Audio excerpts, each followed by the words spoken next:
جو ہے آنریبل، وہ ساری جو ہے الفاظ اس میں فٹ ہوں گے۔ آج کی زبان میں جو آپ کہتے ہیں یہ مکین اور امین عربی کا یہ جو دو لفظ ہے، اس کے اندر یہ سارے معنی پائے جاتے ہیں۔ یعنی بادشاہ وقت نے کہا کہ اب تمہیں پریشان ہونے کی کوئی ضرورت نہیں ہے، آج سے تم مصر کی اس بادشاہت میں بڑی قوت والے ہوگے، بڑے غلبے والے ہوگے، بڑے ہی باعزت اور بڑے ہی محترم ہوگے، قابل احترام شخصیت کے مالک ہوگے، ہر کوئی تمہارا احترام کرے گا۔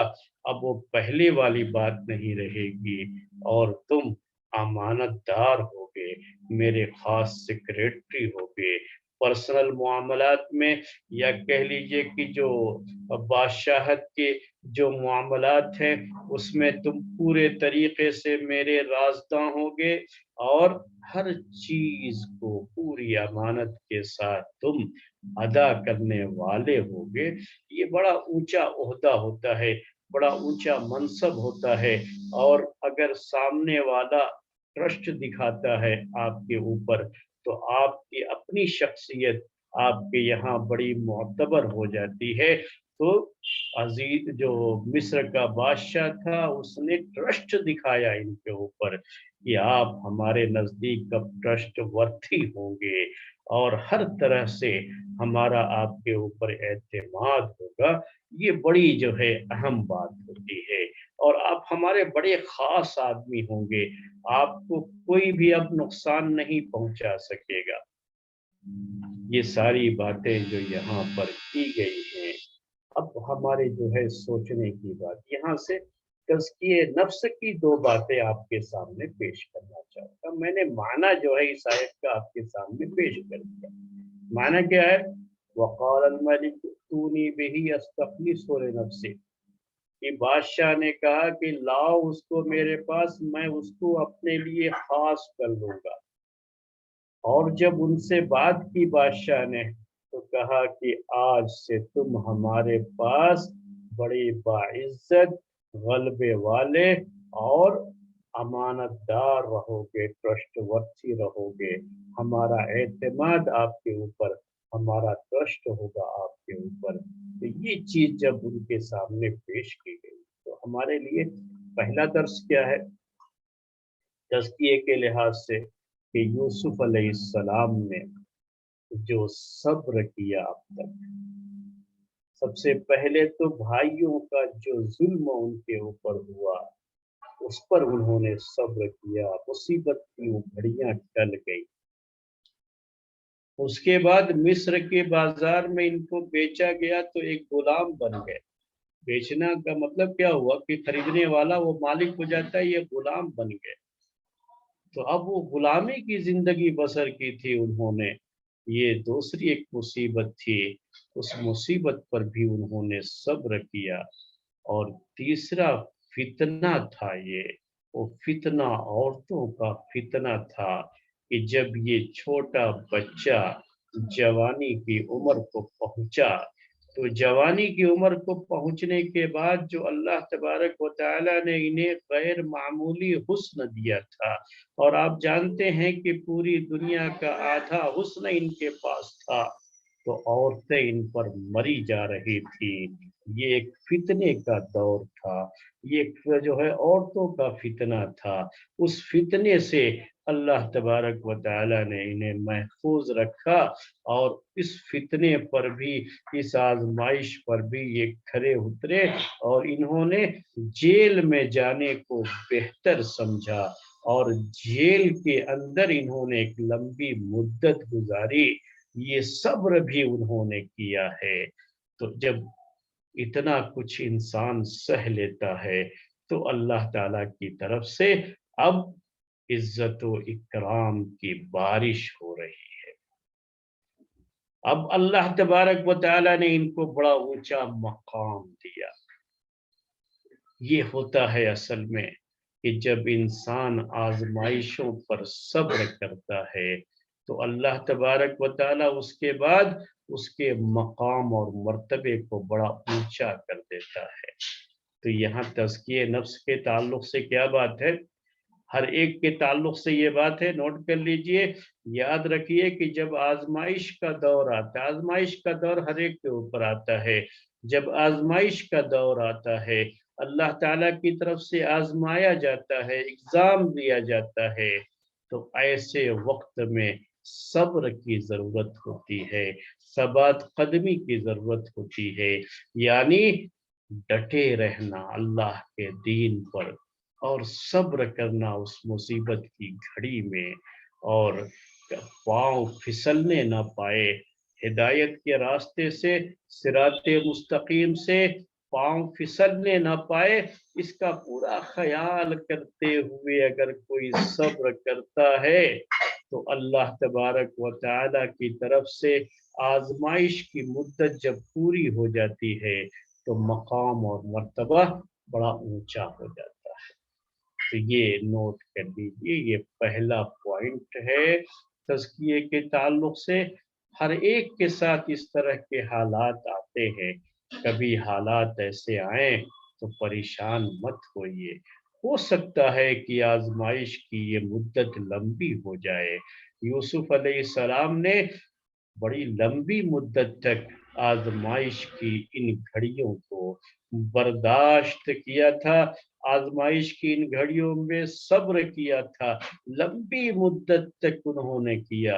ایوب علیہ السلام کے بارے میں بھی آپ جانتے ہیں کہ کس آزمائش کے کس دور سے گزرے، اور اس کے بعد کس طرح سے اللہ تعالیٰ کی انعام و اکرام کی بارش ان کے اوپر ہوتی ہے، وہ آپ جو ہے جانتے ہیں ایوب علیہ السلام کو بھی۔ تو یہ ہے پوائنٹ، نوٹ کر لیجئے، آزمائش کی گھڑیوں میں کبھی بھی گھبرائیے گا مت، پریشان مت ہوئیے گا، صبر کیجئے گا کہ وہ امتحان ہوتا ہے آپ کے صبر کا۔ بہت سی آزمائش کی گھڑیاں آتی ہیں، کبھی یہ آزمائش بیوی بچوں کی شکل میں ہوتی ہے، کبھی یہ آزمائش جو ہے اقتصادی امور، یعنی کہیے کہ آپ کے جو اکنامک جو ہے سچویشن ہے، فائنانشیل کنڈیشن ہے، اس کے اتار چڑھاؤ پہ بھی آزمائش آتی ہے کہ کبھی انسان کو نوکری سے ہاتھ دھونا پڑتا ہے، کبھی بزنس میں گھاٹا سہنا پڑتا ہے، تو مختلف چیزیں ہوتی ہیں، آزمائش کے یہ دور آتے رہتے ہیں، لیکن آزمائش کے اس دور میں انسان جب اپنے ایمان کا سودا نہیں کرتا ہے تو اللہ تبارک و تعالی پھر اس پر اپنے انعام و اکرام کی بارش کرتا ہے۔ تو آزمائش سے کبھی بھی گھبرائیے مت۔ یوسف علیہ السلام نبی، اللہ تبارک و تعالیٰ کے نبی ہیں، رسول ہیں، ان پر آزمائش کی یہ گھڑی آئی۔ تو یہ بھی یاد رکھیے، یہ دوسرا پوائنٹ ہے کہ جس کے مرتبے کو اللہ تعالیٰ جتنا اونچا کرنا چاہتا ہے اس کی آزمائش بھی اتنی ہی سخت کر دیتا ہے۔ تو یہ آزمائش جب بڑی کڑی ہوتی ہے، سخت ہوتی ہے، تو مرتبہ بھی بہت اونچا ہوتا ہے۔ پیارے نبی صلی اللہ علیہ وسلم کہتے ہیں کہ الانبیاء اکثر الناس ابتلاء ثم الامثل فالامثل، کہ انبیاء کرام کو سب سے زیادہ آزمایا جاتا ہے، بڑی سخت آزمائشوں میں ڈالا جاتا ہے انبیاء کرام کو، کیونکہ اللہ تعالیٰ کو ان کے مقام اور مرتبے کو اونچا کرنا ہوتا ہے، تو آزمائش بھی ان کی سخت ہوتی ہے۔ پھر کہا ثم الامثل فالامثل، پھر جو جتنا اللہ تعالیٰ کے قریب ہے، جتنا اللہ تعالیٰ کا نیک بندہ ہوتا ہے، اتنی ہی اس کی آزمائش بھی کڑی ہوتی ہے۔ امثل کہتے ہیں افضل کو، عربی زبان میں افضل، جو جتنی فضیلت والا ہوگا اس کی آزمائش بھی اتنی ہی سخت اور اتنی ہی کڑی ہوگی۔ یوں سمجھ لیجئے کہ جب آپ آزمائش کے دور سے گزر رہے ہیں تو سمجھ جائیے کہ اللہ تبارک و تعالی نے آپ کے مقام اور مرتبے کو اونچا کرنے کا ارادہ کر لیا ہے، اس لیے آپ کو آزمائش کی اس گھڑی سے گزار رہا ہے۔ تو آزمائش کی گھڑیوں میں بے صبر نہ ہو، صبر کے دامن کو تھامے رکھیں، اور یوسف علیہ السلام نے جیسے صبر کیا، اگر صبر کرتے رہیں گے تو کیا ہوگا؟ پھر اس کے بعد یہ عزت کا مقام حاصل ہوتا ہے کہ یوسف علیہ السلام کے ہاتھ میں مصر کی بادشاہت آ جاتی ہے۔ اب یوسف علیہ السلام کیا کہتے ہیں اس کے بعد؟ یہ تو آپ کے سامنے بات آ گئی آیت نمبر 54 کے بارے میں۔ اب آیت نمبر 55 میں یوسف علیہ السلام کا جواب موجود ہے، جب بادشاہ وقت نے ان کو آفر کیا اور ان کو بتایا کہ آپ جو ہے اب ہمارے بہت قریبی ہو گئے ہیں، اور یہاں کی بادشاہت میں آپ کا ایک بڑا مقام ہے، اور آپ ہمارے پرسنل سیکریٹری ہیں، تو کیا کہا؟ قال اجعلنی علی خزائن الارض، قال اجعلنی علی خزائن الارض، قال، انہوں نے کہا، یوسف علیہ السلام نے کہا، اجعلنی علی خزائن الارض، آپ مجھے مقرر کر دیجئے زمین کے خزانوں پر، علی خزائن الارض۔ عربی زبان میں یہ خزائن خزانتن کی جمع ہے، اور خزانتن کہتے ہیں عربی میں ایسی جگہ کو جہاں کوئی چیز محفوظ کی جاتی ہے۔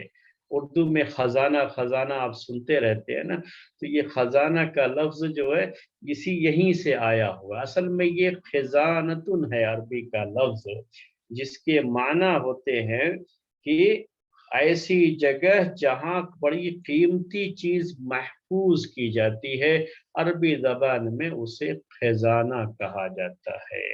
یعنی آپ جو ہے آج کے زبان میں اگر کہنا ہو تو جہاں کوئی چیز بہت سیف ہو، بہت ہی محفوظ ہو، اور بڑی قیمتی ویلیویبل چیز کو آدمی وہاں پر لے جا کر کے جو ہے سیف کر لیتا ہے، اس کو وہاں پر محفوظ کر لیتا ہے، تو اس جگہ کو عربی زبان میں خزانہ کہا جاتا ہے۔ اب یہ کیا ہوا کہ اجعلنی علی خزائن الارض، مجھے زمین کے خزانوں پر مقرر کر دیجیے۔ اس دنیا میں انسان کے پاس جو بھی دولت ہے، فائنانس جو آپ کہتے ہیں آج کی زبان میں، جو یہ مال و دولت ہے، ان سب کا تعلق زمین سے ہے۔ اگر آپ اس پر غور کریں گے تو سب کا تعلق زمین سے ہے۔ تو یہ جو زمین کے خزانوں کی بات کہی ہے یوسف علیہ السلام نے، تو زمین کے خزانوں سے کیا مراد ہے؟ یہ کہ جو بھی آپ کے پاس سورس آف انکم ہے، اس جو ہے گورنمنٹ کا، اس حکومت کے جو بھی سورس آف انکم ہے، جو بھی اس کے فائنانس کے مسائل ہیں، مجھے اس کے لیے آپ مقرر کر دیجئے، اور مجھے وہاں کا عہدہ، اس کا عہدہ مجھے دے دیجئے، منصب مجھے دے دیجئے۔ اسی لیے آج کی زبان میں کہتے ہیں کہ دوسرے الفاظ میں یوں کہہ لیجئے کہ یوسف علیہ السلام نے یہ کہا کہ آپ مجھے فائنانس منسٹر بنا دیجئے، فائنانس منسٹر بنا دیجئے۔ تو خزائن الارض کو میں سمجھا رہا تھا کہ یہ کیسے کہ زمین کے خزانے، جو بھی دولت انسانوں کو اللہ تعالیٰ نے دی ہے، ان سب کا تعلق زمین سے ہی ہے۔ اللہ تبارک و تعالیٰ کی طرف سے یہ ساری نعمتیں میسر ہوتی ہیں، لیکن تعلق زمین سے ہی ہوتا ہے۔ وہ کیسے ہے؟ سورس آف انکم یہ زمین سے پیداوار ہوتی ہے،